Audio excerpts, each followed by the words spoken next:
thank you this evening for bringing us together for a little bit of time around your word, but a time where we pray that, Lord, you would transform us, challenge us, refresh us, and equip us with truth. Truth that will sustain us in the days and the weeks and the months ahead. May we just feast on your word this evening and be well fed through your word, we pray, in the name of Jesus. Amen. And amen. Have you ever spoken to someone and you can see the lights are on but nobody's home? That as you're talking to them, they're not listening to you. Their eyes are open, but their mind is elsewhere. So tonight's subject title is Lights Are On, but nobody's home. How many of us are guilty of that at times when someone is talking to us? Our lights are on, but nobody's home. And then you think, what did they say? And then they're looking to you for an answer, and you're thinking, did they actually ask me a question? Lights are on, but nobody's home. I asked him the same question 3 times, but he just stared blankly at me. It's like the lights are on, but nobody's home. How many times have you experienced a blank face? Or how guilty we are giving people a blank face. And then all we do is smile and hope that the smile is good enough and the person will go away. The idiom, the lights are on but nobody's home, describes a person who is physically present and appears to be conscious but is mentally absent, lacking awareness or struggling to comprehend. That's the kind of time we're living in right now, is that people are struggling to really engage with each other, hold their concentration with each other, and actually hear and see the need. Somewhere along the lines we've become so preoccupied. We're absorbed in thought, in worry. We are absorbed in a specific task that one's attention is pulled away from their immediate surroundings. You're not aware of your immediate surroundings. You're not aware of what your wife is trying to convey to you. You're not aware of what your husband's trying to share. You're not aware of the cry of your child or the cry of the parents' needs. You're not aware of what's happening at work, because somewhere in our thoughts we are absorbed and preoccupied with so much that we're unaware of what's happening around us. The mind is taken up beforehand, often leading to distraction, forgetfulness, or inattentiveness to other things. How many times are we guilty not being attentive to things around us? Or we feel people are not sensitive to our needs. We're not seen, we're not heard. For so many people are just preoccupied in their world. She seemed entirely preoccupied with her upcoming exams and barely heard what I said. How many of our young people just went through that right now, just finishing off exams? Parents, you're speaking to your young people and they're just like, what did you say, Dad? Sorry, Mom, did you ask a question? Somehow they're preoccupied in their bubble. The CEO of the company was too preoccupied by the financial reports to notice the commotion in the office. How many people do not know what's happening around their surroundings? They're not aware of the pain. They're not aware of the disturbance. They're not aware of the anger and the frustration, for somewhere their minds are caught up in deep thought and they're preoccupied. Being preoccupied, listen to this, an upcoming presentation, causing you to make careless mistakes in your daily tasks. How many of us are guilty of making careless mistakes because our mind wasn't in the game? Our mind wasn't on the task. Our mind wasn't even in the conversation. Our mind was elsewhere, and for that reason we were guilty of a careless mistake. Or in a relationship, might over-analyze your partner's actions and worry about rejection. You're not even hearing their conversation. Your mind's going into a deep, dark space, and you're already drawing a conclusion on how your partner feels about you. You're already drawing a conclusion, and you're over-analyzing it, but in doing that, you'll be so preoccupied that you can't even hear what your partner is trying to say to you. Or you eat a meal without tasting it because you are stressed about a personal issue. How many of you can remember what you ate last week? Those delicious meals. Our palates can't even remember it because we swallowed it so quickly. Our minds are so preoccupied. We can't even enjoy what we're engaged with because our minds are so preoccupied. It looks like those days when we used to be guilty of daydreaming, staring off into the space because you're deep in thought, or being absent-minded, especially in social gatherings. We don't pick up the social cues when your wife nudges you and says, I think it's time. So you look at that cup as, yes, I'll have another cup of coffee, let's stay longer. You didn't get the cue. Because your mind wasn't engaged, you were preoccupied with other things. Or you'd be guilty of overthinking, compulsively worrying about a future event, worrying about a problem in our lives that we're not engaged in the moment because we overthink and we are so preoccupied. So this evening I want to share a thought with you where we need to develop an awareness around us. We need to become conscious again, be able to hear what people are trying to say, be able to see the need, and learn again how to engage, have the ability to perceive, have the ability again to feel, to be conscious and sensitive to your surroundings of your thoughts and emotions, allowing you to understand and respond to the world around you. How many people are guilty of not responding correctly? Or not responding adequately? And then you kind of like saying, you could say it a little bit more. That little sorry was not good enough. You could just say it a bit more. Because you weren't so conscious of the pain, you weren't so conscious of the hurt, you were so preoccupied with other things that other people were expecting more from you, but you couldn't give them more because you couldn't sense the more that was needed. In Luke chapter 10 verse 38, a well-known passage in the Bible, as Jesus and his disciples were on their way, he came to a village where a woman named Martha opened her home to him. She had a sister called Mary who sat at the Lord's feet listening to what he said. Everyone say, listening to what he said. She was engaging and aware of her surroundings. But where was Martha? In the kitchen. But Martha was distracted by all the preparations that had to be made. She came to Jesus and asked, Lord, don't you care that my sister has left me to do the work by myself? How many times have we had family gatherings and you feel like you're the only one drying, or the only one that's cleaning, the only one that's preparing, and everybody else is connecting and laughing and having a great time, and you feel like, everyone's preoccupied. What about me? Where do I stand in the picture? Tell her, Lord, to help me. Martha, Martha. No, when someone has to call your name twice, it's because you're so preoccupied you didn't hear your name the first time. Lovey. Lovey doesn't hear you. Lovey. Arnold. Oh yes, did you say something? So Jesus says, Martha, Martha. Why, Martha? I'm going to break into your mind right now. You're so preoccupied that you're drawing the wrong conclusions. And this is going to be dangerous for you right now. So Martha, Martha, the Lord answered, you are worried and upset about many things. You are so preoccupied in your life that you have made Mary your punch bag. You're focusing on Mary as the problem. Mary ain't your problem. Your problem is your preoccupied mind of unresolved pain, unresolved worry. You're angry and upset about so many internal things that you're projecting it onto someone else. But in the meantime, the problem's not them. The problem's in me. Turn to someone and say, the problem's not you. The problem's in me. I'm preoccupied. So Jesus goes on and says, but few things are needed, and indeed only one. Mary has chosen what is better, and it will not be taken away from her. Luke chapter 10 verse 30, you know the story of the Good Samaritan. Verse 30 says, in reply Jesus said, a man was going down from Jerusalem to Jericho when he was attacked by robbers. They stripped him off his clothes. That gives me a picture that he was stripped naked. He was beaten.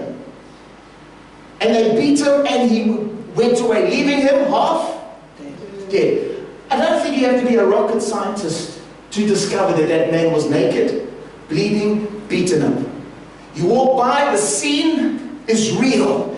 This man has been beaten up and attacked. Can't you see it? Can't you even hear the cries coming out of this man that he is in pain? But in verse 31, a priest was probably praying, Our Father who art in heaven, hallowed be thy name, and thy kingdom come. And as this priest was praying and walking along the way, he looked, but he didn't see. He could have listened, but he didn't hear.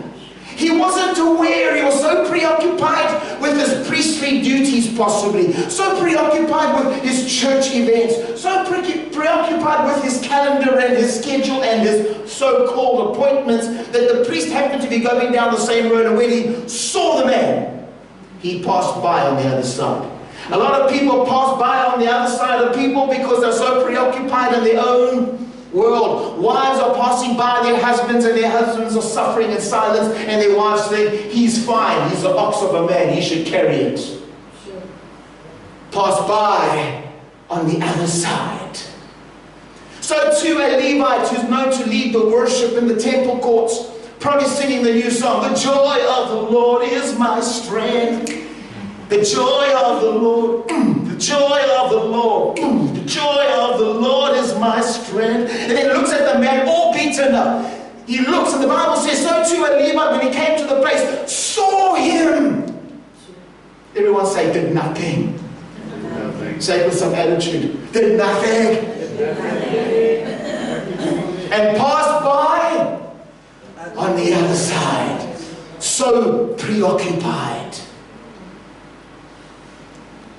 But a Samaritan, as he traveled, came where the man was. And when he saw him, he took pity on him. He wasn't caught up in his preoccupied bubble. He looked and he saw. He listened and he heard. And he engaged. And he went to him and bandaged his wounds, pouring on oil and wine. It took an outcast. It took a Samaritan who's considered to be a dog in the community. An outcast in the community. It takes someone who knows what it is to be an outcast. Who knows what it is to feel attacked and be attacked, to reach out to someone who has just been attacked. Matthew 7 verse 3 says, why do you look at the speck of sawdust in your brother's eye and pay no attention to the plank in your own eye? Are you aware of your problems? Are you aware of your own tweaks and turns and weird moments? Are you aware of your own habits? Or are we just paying attention to others, but it's disfigured? Why do you look at the speck in your brother's eye and pay no attention to what's in your eye? How can you say to your brother, let me take the speck out of your eye, when all the time there is a plank in your own eye? You hypocrite. First take the plank out of your own eye, then you will see clearly. Everyone say, see clearly. That means you become aware of your surroundings. Do you know, when we become aware of people's needs and pains and aches, we'll be less judgmental and more caring and compassionate. And then you will see clearly to remove the speck from your brother's eye. Matthew 25 and verse 37. You know, there's going to come a time when Jesus is going to return to earth. The Bible says it.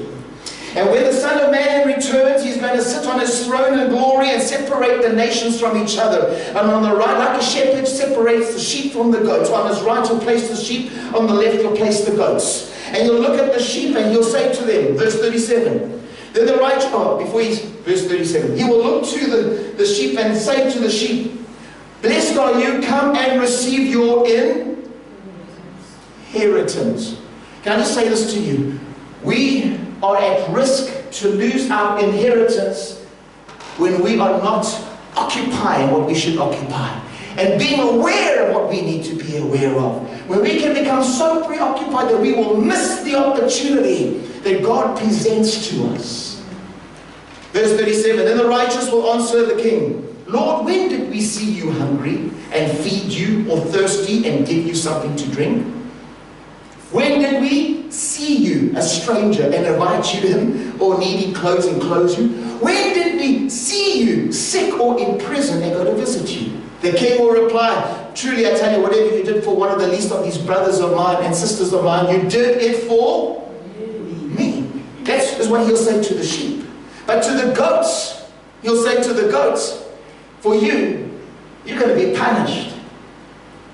Verse 44, they will also answer, Lord, when did we see you hungry? Have you ever heard a husband say to her, I didn't even hear you, babe. Did you actually say something? When did we hear you? Mom, Dad, did you really say something? Did the pastor really? I didn't even hear the pastor that day. Did he actually say there's a problem? I didn't even hear it. I didn't even see it. Some people are already right now don't even know what's happening in our country. You bump into them and you say, do you know what's going to happen next week? What? No idea. They're in their own preoccupied world, reading their own book and their own focus. They have no idea what's happening in their surroundings. They will also answer, Lord, when did we see you hungry or thirsty or stranger or needing clothes or sick or in prison and did not help you? He will reply, truly I tell you, whatever you did not do for one of these, least of mine, you did not do for me. Do you know, we are so consumed of doing the right thing that we forget to do the right thing. And sometimes not doing will put us into a category of being a goat. And you know what a goat is? Forever butting around with an excuse and with an excuse, but. Turn to someone with a smile and say, excuse me, stop butting around. Last few scriptures before we end. Thank you, Jesus. Do you know that the disciples were so preoccupied in their lives that they were not aware of Jesus' needs? Because Jesus never spoke loudly about his needs. He just went about his mission. And sometimes you and I, we don't wear our heart on our sleeve. We just go about life with a smile, amen, and with a good attitude. But because we do that, people think they're okay. They've got no needs. Jesus hasn't got a need. So, here quickly in John chapter 6, listen to this. Jesus had just been told that his cousin John had been beheaded and was killed. That's sad news. That's traumatic. That needs a time of mourning. Your cousin has just died. The disciples had just come back from a mission trip telling Jesus, do you know how good we were on the ministry? We cast the devils out, people were healed. They were so insensitive to the need of a loss in a family. All it was about their achievement. They were so busy in the ministry that they were so hungry that the mother arrived because the mother Mary thought that Jesus was out of his mind.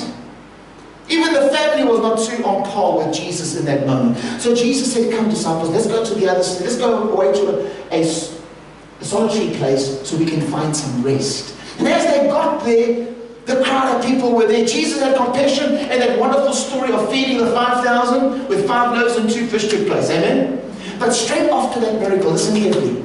Jesus says to his disciples in John 6 verse 16, when evening came, his disciples went down to the lake where they got into a boat and set off across the lake for Capernaum. But by now it was dark and Jesus had not yet joined them, because Jesus said to them, you go to the other side while I dismiss the crowd. Did anyone stop and say, excuse me, Jesus, how are you going to get to the other side? They were so preoccupied in their trip and their road trip, it was like, yes, let's go guys, let's all get in the boat. We've only got one boat, but who cares, we're going. Did anyone ever stop to think, excuse me Jesus, what's your plan to get there? How are you going to get to the other side? John 6 verse 22, the next day, same place, the crowd had stayed on the opposite shore of the lake, realized that only one boat had been there, and that Jesus had not yet entered it with his disciples, because the disciples had gone ahead, and Jesus was left alone. Did anyone consider, Jesus, are you okay? How are you going to get to the other side? John 13, Jesus takes his disciples quickly up into the upper room for a meal, and the servant that's supposed to be at the door to wash their feet wasn't there that day. No one's thought about the customary thing to do was wash your feet before you eat your food. We say wash your hands, they wash their feet before you eat your food. No one thought about being the servant. I'm not here to serve. I've been working hard today. I'm entitled for this meal.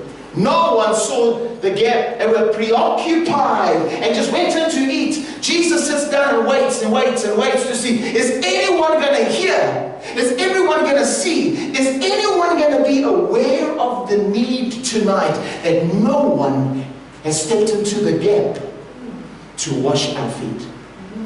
So Jesus says, okay, you're so all preoccupied in your own world. Some of you are wanting to sit on the right side of my throne, left side of my throne. You're so preoccupied in your world. And you, Judas, you just want to get more money out of the money bag. You're also preoccupied.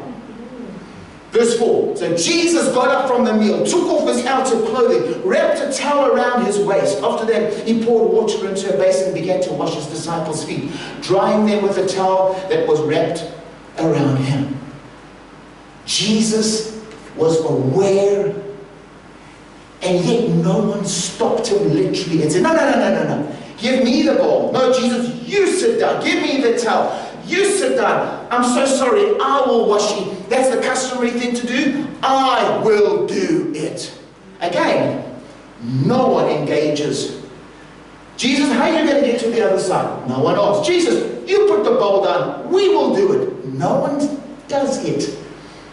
Sometimes we hear of needs, but we do nothing about the needs, like the goats who see it, who hear it, but they don't engage in it. Lastly, do you remember when Jesus went to pray in Gethsemane? Matthew 26, verse 14. Jesus said to his disciples, would you just stay with me while I go over there to pray? Let's take again Matthew 26, verse 37. He took Peter and the two sons of Zebedee along with Jesus, and he began to be sorrowful and troubled. Everyone say sorrowful and troubled. Do you actually see when your wife is sorrowful and troubled? Do you actually take note when your husband is actually frustrated and angry? Can you actually see when your child is so confused and so disillusioned? He's not rebellious, he's just confused. Do we actually see how tired our parents are, or are we just expecting more from them and we're not actually aware of all that they do?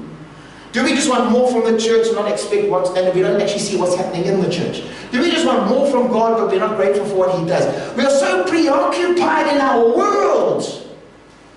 So Jesus says, verse 38, then He said to them, my soul is overwhelmed with sorrow to the point of death. Stay here and keep watch with me. I wonder if they paid attention. Shall we quickly look and see if Jesus, did his disciples pay attention? Jesus, the master, the miracle worker, he's having a moment and he's overwhelmed and he's saying, will you just be aware of my need? Let's see if they were. Verse 40, then he returned to his disciples and found them sleeping. Couldn't you men keep watch with me for 1 hour? He asked Peter. Then he went and prayed again, came back, second time, found them sleeping. Then he went away, prayed again, and came back a third time. How many times do you think, children, I've got to speak 3 times to you before you listen? They're so preoccupied that they didn't even hear the instruction the first time. They were so preoccupied. As I close, listen to these scriptures. Philippians 2 verse 3 says, do nothing out of selfish ambition or vain conceit, but in humility consider others better than yourselves. Each of you should look not only onto your own interests, but also to the interests of others.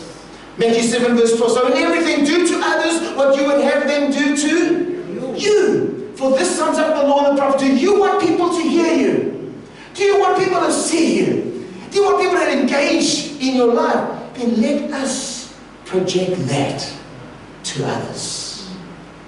Romans 12 verse 10 says, be devoted to one another in love. Honor one another above yourselves. Don't just be consumed and preoccupied with I, me, and myself. But God, what about others? So whoever has an ear, let him hear. For the eyes is the lamp of the body. If the eyes are healthy, you're not just looking, but you see. You're not just listening, but you are hearing. So in 2 minutes, listen to this quickly. Why are you so preoccupied? Turn to someone and say, excuse me, point the finger at them and say, hey, why are you so preoccupied? Why? Let me tell you why. Here are some of the reasons why we are so preoccupied. We have unresolved matters, unresolved issues. So when you talk to me, I'm not listening to you because I'm still trying to resolve the issues. I have unfinished business. I didn't finish all my to-do this day. So you're talking to me now, I'm still trying to see if how can I finish my to-do list. I can't hear you. Unfinished business. Unmet expectation. I'm so offended. I'm so angry right now because if you haven't actually met my expectations, so I actually don't have time to listen to you. I'm preoccupied with my pain and my offense and my disappointment. An unfulfilled life causes us to be preoccupied. When you don't feel purpose-driven and you feel like, God, why on earth am I here? When someone talks to you, you don't actually hear them because you're not happy with who you are.